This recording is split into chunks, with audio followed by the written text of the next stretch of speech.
আর সব থেকে বড় কথা এই গল্পটা হচ্ছে যে সত্য ঘটনার অবলম্বনে আর কি। তো এই জন্য যখন শ্যামলী আমাকে প্রথমে বলেছিল আমার শুনে খুব ভালো লেগেছিলো, তো আমি প্রথমে ওই জন্য বলেছিলাম আমি ঠিক আছে আমি করবো।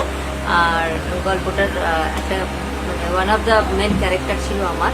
তো যাই হোক, এবারে করে তো খুব ভালোই লেগেছে, কারণ এই টিমের সঙ্গে তো আমি কাজ বেশ কিছুদিন ধরেই করছি, করে তো খুব ভালো, সবাই তো খুব কোঅপারেটিভ, খুব ভালো। সব থেকে বড় কথা যে গল্পটা কিন্তু বেশ ইন্টারেস্টিং, যেটার জন্য আপনাদেরকে দেখতে হবে কাঞ্চনজঙ্ঘা। এই শুটিংয়ে তো আমার সাথে ছিল অ্যাসোসিয়েট ডিরেক্টর হিসাবে শ্যামলীর একজন বোন প্রত্যুষা, যে ক্রিয়েশনের উপর পোস্ট করছে, খুব সুন্দর। মানে ও একটা ছোট্ট মেয়ে, বোনের মতো হয়। ঈশ্বরের কৃপায় খুব ভালো কাজ করুক।